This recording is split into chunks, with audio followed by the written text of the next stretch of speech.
Ignite to Impact.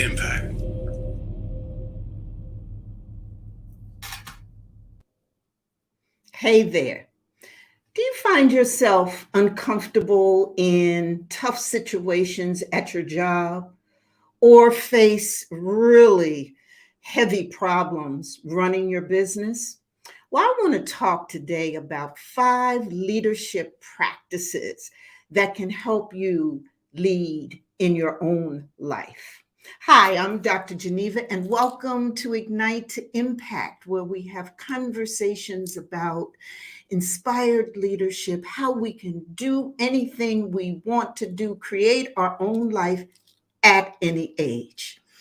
So, happy Black History Month. And I think it's just, well, I just wanted to come to you during this time as we're closing out this time of recognition and celebration and talk about this issue of leadership. And I think it's so important for today's time and the times that we're in to pause and really reflect on what it means to lead. And when I talk about leadership, I want you to understand that for me, everyday leadership is what matters. So it isn't about your title, your position, your role. It really is about who you are. And you can have many different hats and be that leader. It's more about how you lead your life. What's the leadership in your life, no matter what role you're playing?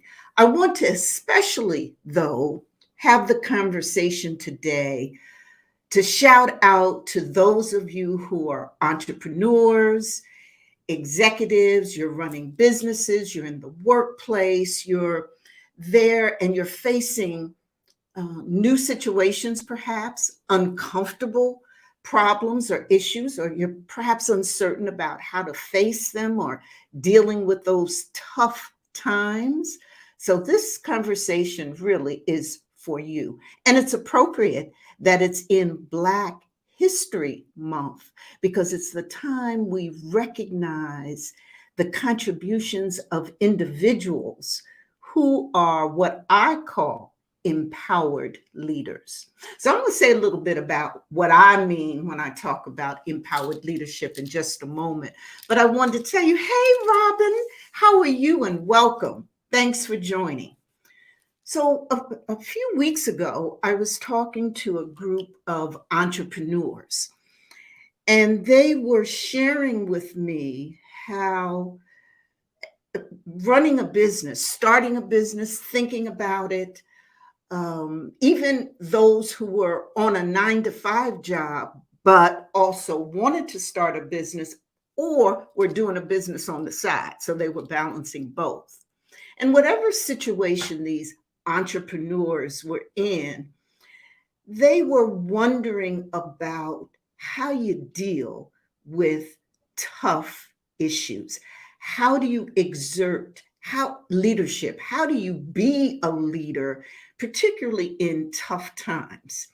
And so that kind of inspired me to have a conversation with you about this. And it's something I've dealt with for over 40 plus years as I've led organizations like the United Way and City Connect Detroit, which is an organization that brings together lots of different stakeholders to collaborate and do the best they can to solve community problems.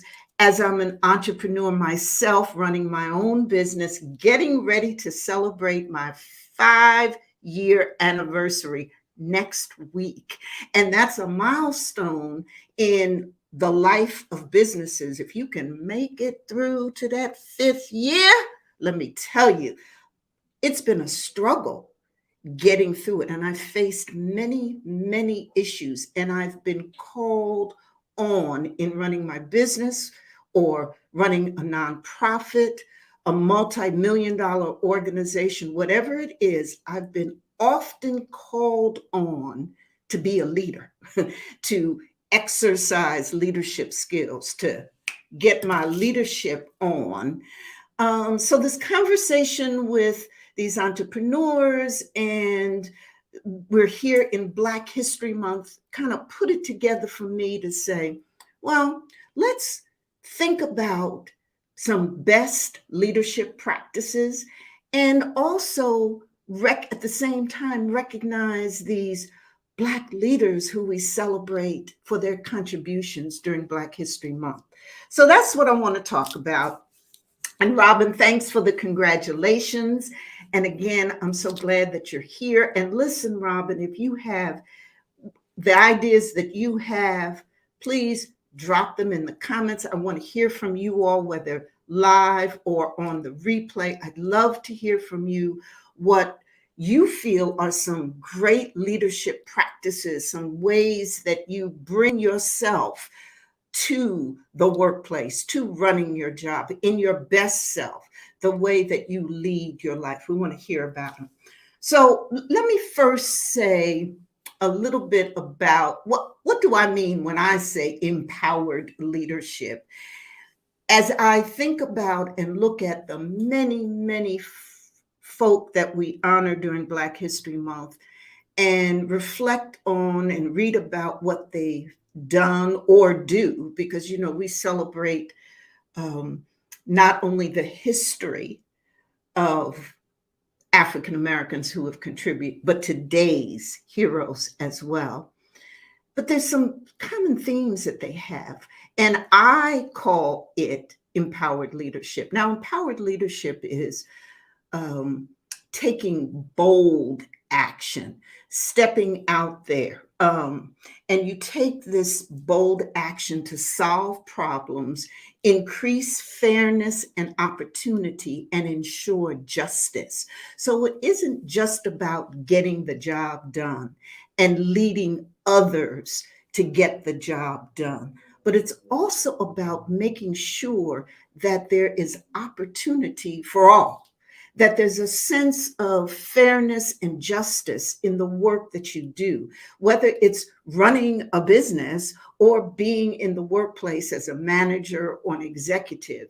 There always needs to be this sense of fairness and justice for when we talk about leadership. I believe in these days and times, because we're working with so many diverse people, and people have different opinions, and we want to bring them all into the fold and get their opinions, because we know when we have the diversity of thoughts, opinions, ideas, that usually we get a better product or service or idea about something.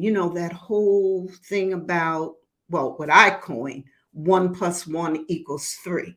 And so that's what empowered leadership is, that synergy, so that when you bring one idea in with another idea, you get this explosion of ideas that gets us to this math of 1 + 1 = 3. So don't tell me I don't know my math, because I do. And so empowered leadership also does not wait for the ideal time to act. It's not about, I can't do it until, so I'm not able to do it until something happens. Empowered leadership acts. Sometimes it's taking risks. Sometimes they're high risk and scary risk, but it is about action and stepping out there and having that confidence. And the other thing about empowered leadership is it recognizes the value of everyone. And so that everybody has a great idea, everybody needs to be heard, and great ideas come from everyone. And so empowered leadership empowers everyone. And so that's my idea, my view on empowered leadership. And it's something that I've tried to learn through my years as an executive and as a leader. And it's tough. I've also been inspired by so many people. And one of the reasons that I like Black History Month, although I be shouting the praises for African Americans who make contributions all the time. But this month gives me a chance to stop and reflect and reread someone's bios or watch a video or something that helps inspire me and reminds me about what it is to be a leader, not only a leader in the community, but a leader of your own life. So that's what I think empowered leadership is. So let me get to 5 practices that I want to leave with you.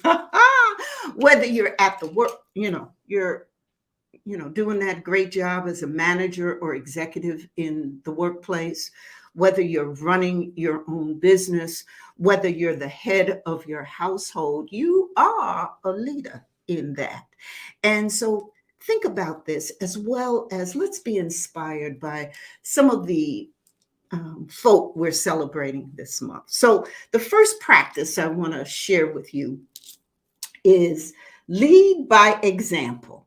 So empowered leaders do lead by example. We can think of people like Madam C.J. Walker, businesswoman, philanthropist, first Black female millionaire, who said, quote, "I got my start by giving myself a start."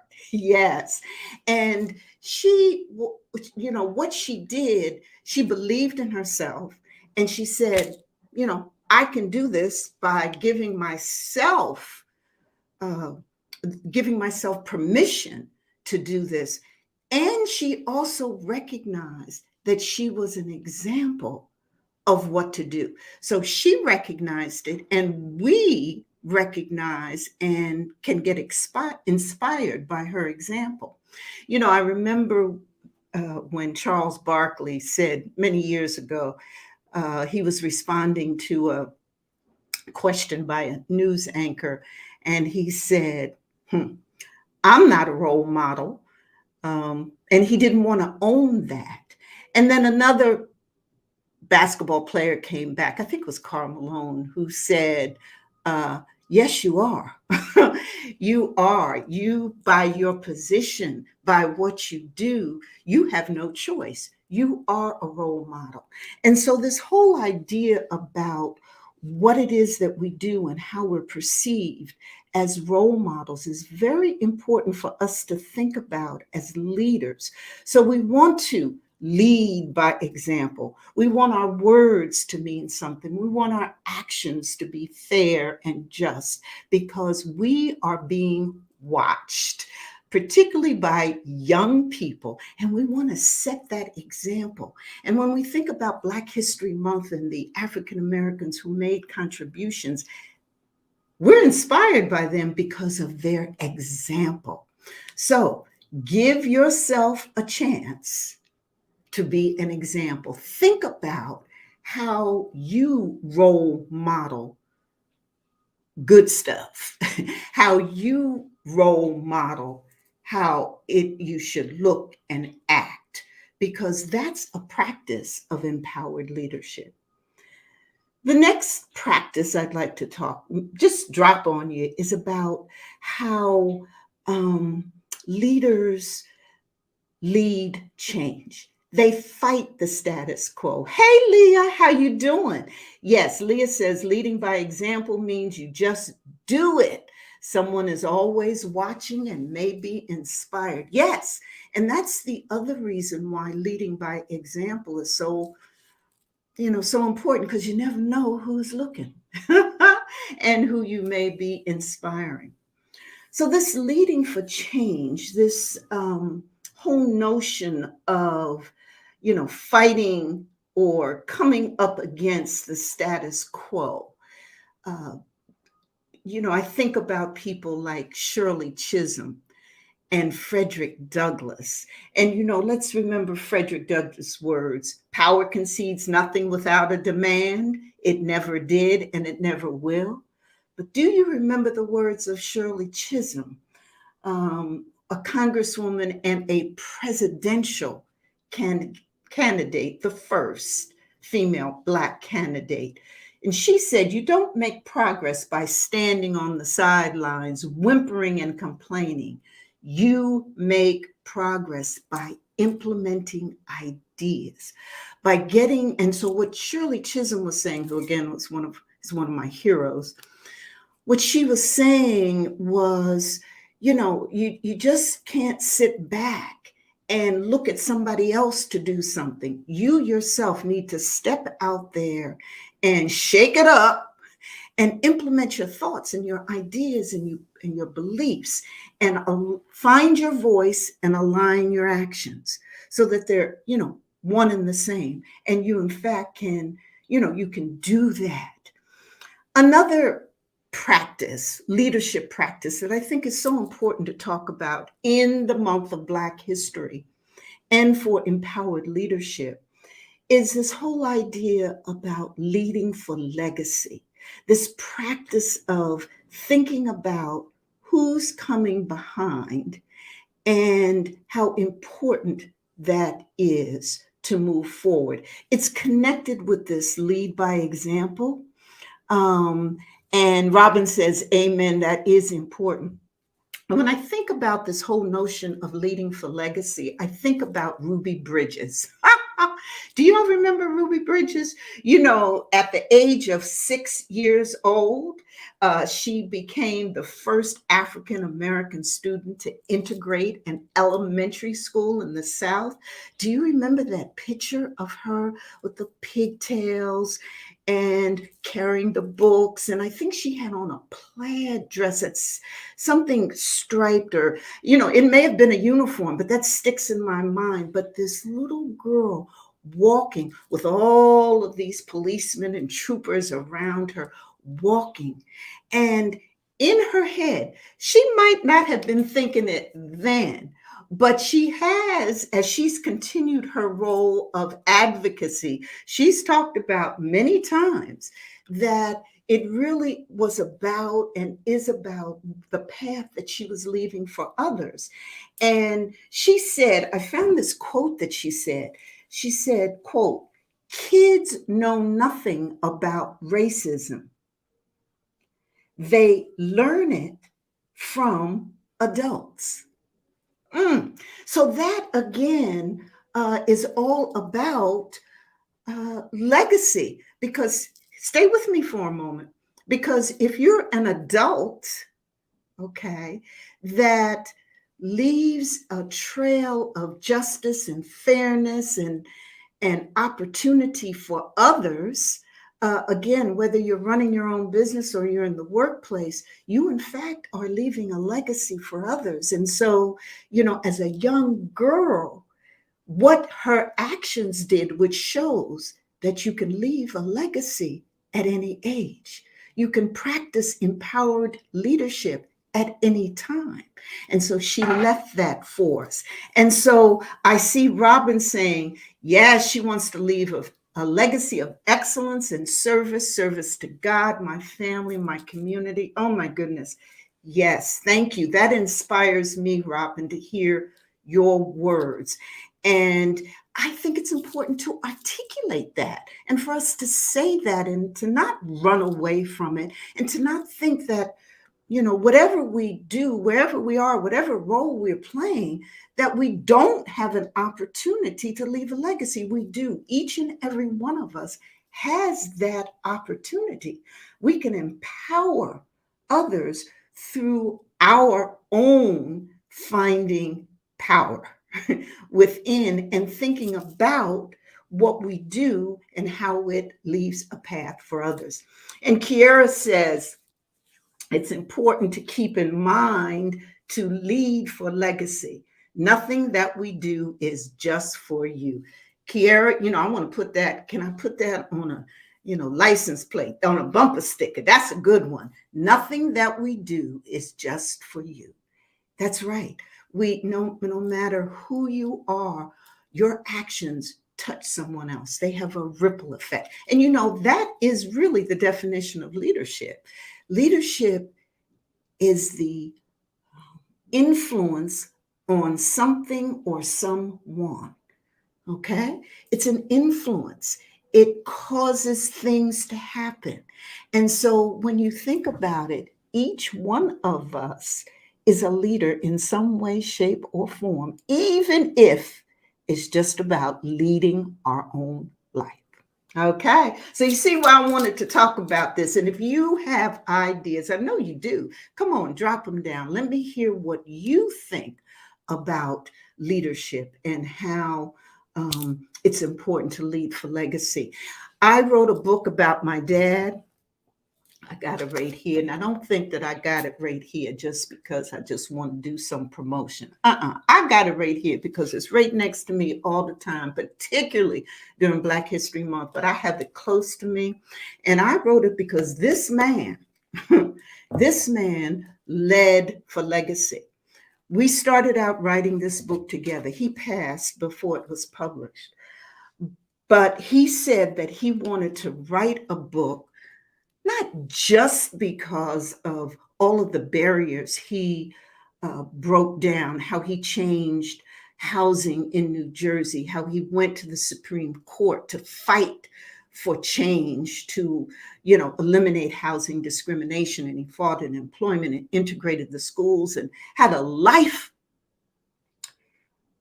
legacy.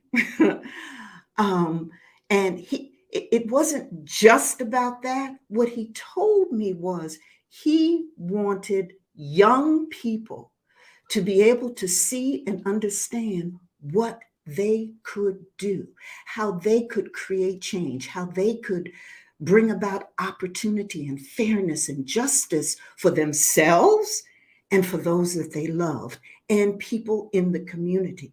And he wanted to leave a roadmap. He was leading for legacy. Okay.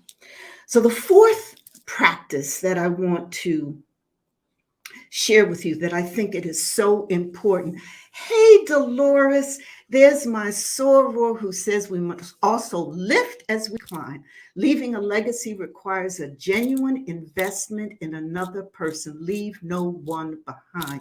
And let me tell you now, this sister here, she preaches what she talks because that's what she does. She has just established a scholarship fund for young people to go to college, to further themselves. And she has invested, she's come from a long career in banking and financial, institutions. And she knows what investment is all about. And she has turned all that she's learned and gained into leading for others. She was the president of my AKA Alpha Kappa Alpha sorority chapter. And now she's continuing to lead a life of service and philanthropy by the foundation scholarship she's established. And anyone can do this. Okay, so let's get to this.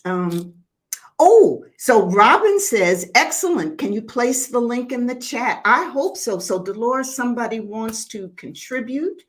And if we can find a way to do that, that would be incredible. This sister, I just love her to death and what she's doing. And this fourth practice speaks to everything we've been talking about. And that is leading by enabling others to act. Okay, now. And when I think about this, first person who comes to my mind is Martin Luther King Jr. He comes to my mind because, of course, his speeches are inspirational. But what he talked about was things like, anyone can serve. Okay. He said that you can do this. You can climb. You can get to the mountaintop. I got there. You can get there too. He was constantly saying to us that we can act. I remember when I was in middle school and I was reading in my textbook, my history textbook, and seeing Black people Now this is way back. Okay, so we talking about what we talking about? 50, 60 years ago. So understand the context. Okay.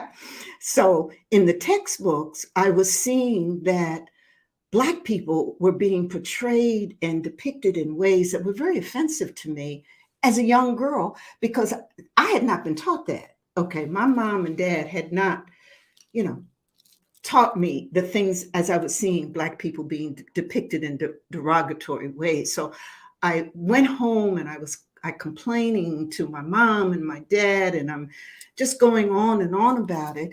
And my dad stops and looks at me. My mom doesn't say anything. She just looks too, but he says to me, well, Gigi, that's my nickname.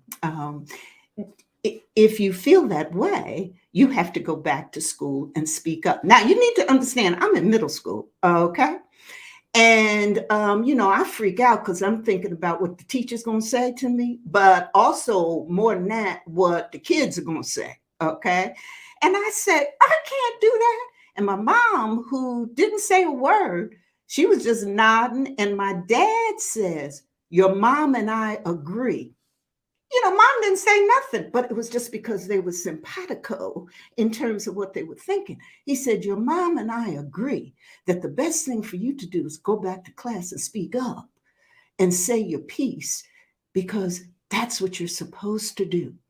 And he went on to give me pointers and tips and things I could say. So the next day I go back. Now I had said kind of like, I ain't going to do this. But when I thought about what they would do to me if I didn't, that was bigger and worse than me being scared about going in. So I decided I was going to do it. And so I went and I stood up again. Now I'm in middle school, stood up and I was scared. I even remember I was feeling shaky and I had this tremor in my voice and I say my piece, go ahead, raise my hand, say my piece. And the teacher, he engaged in conversation with me. And the kids after school, they was coming up telling me I was cool. And so what I had learned from my dad and mom, who enabled me to take myself out there, put myself out there, what I learned from that was that I could find my voice. I needed to speak up and it was going to be okay. So leaders, empowered leaders, enable others to act. And then finally, so Dolores, Dolores put the name of her, there she is. She put it all in there in the chat. Please take a note of it.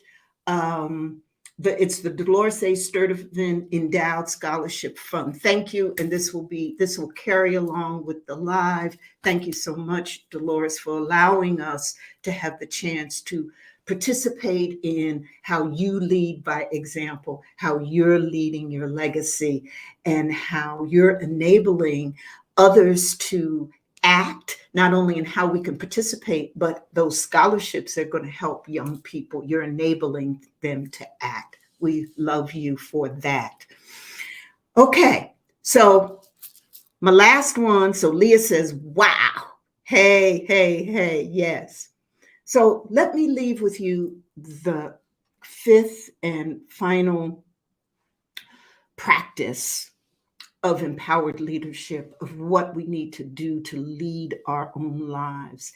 And although this one is the last one, for me, it's probably my favorite one. And that is empowered leaders invest in themselves. Okay. So that, and who pops into my mind when I think about this in this Black History Month? And I'll tell you, it's Simone Biles, the Olympic gymnast. Can't you see her now just twirling and flipping and, doing things that no one else has done on the gym floor or on that hurdle bar, or, all those things that gymnasts do. Well, not all those things that gymnasts do, because she does it better than anybody ever did. Okay. But you understand what I'm saying. With all of that notoriety, all of that, she said, stop. I got to take some time for me and invest in my mental health. And oh my goodness, you remember the reaction that happened all over? People were talking about it, commenting, wondering what was happening. And the sister was just taking time to invest in herself. Forgetting the cheers and the accolades and the center stage she was standing on, she said, no, I got to stop and do me.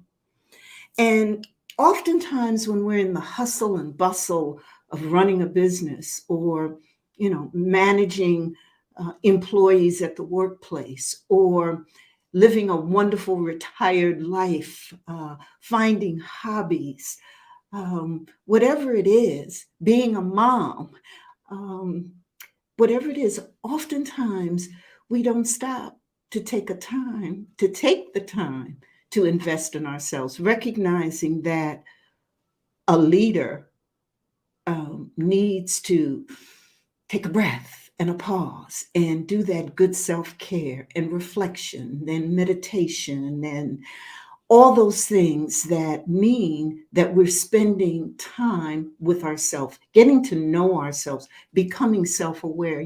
Harvard recently completed a study on leadership, and they acknowledge that there have been thousands of empirical research and articles, et cetera, since almost the beginning of time on leadership.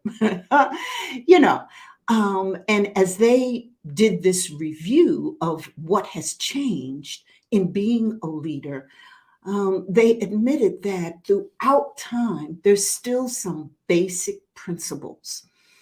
And one of those principles was understanding yourself, having the self-awareness about yourself so that you know the leader in you. So that's what I wanted to leave you with, that no matter what it is you do, and knowing yourself, understanding, giving yourself love, the leader in you is about what it's about. So I hope you've enjoyed this conversation. We're saying congratulations to Skylar Butts, who entered the raffle, won the raffle, and she's getting a signed copy of Justice on the Jersey Shore, the book about my dad, which is available on Amazon, and a 22-minute conversation with me, coaching conversation. And I'm so excited about that. One of the things I do is I am a life coach and I have clients, and I wanted to do something special during Black History Month on February, which is the second month, 22, the 22nd day, 2022. And so that was yesterday. And we picked a winner from so many of you joined the raffle. Thank you so much. It was just such a thing to see, and I'm so grateful for it. Thank you, Leah, for your comment. She says people are happy when you're doing things that support them, but have a hard time supporting yourself. Yes, that's right. And a leader knows how to pause and do that and invest in themselves so that they can refuel and continue. Thank you, Leah. Thank you, Kiera. Kiera says, thank you for sharing. Hey, listen, this is the kind of stuff we talk about, we do in my email group, in Extraordinary Women Influencers. If you're not part of that group, I really want you to be, because you'll have the opportunity to connect with a network of women who are giving advice, figuring out the best place to learn how to be an extraordinary influencer in our own lives and in the lives of those we love. And so, you got to come on over there at Facebook and join that group. And you can also subscribe, follow me on social media, because, my life's about doing those things that can help, empowered women become even more empowered and live the life that they want and be the leader in their own life. So I think it's time to say so long, enjoy the remaining days of Black History Month, and see you again soon. Bye.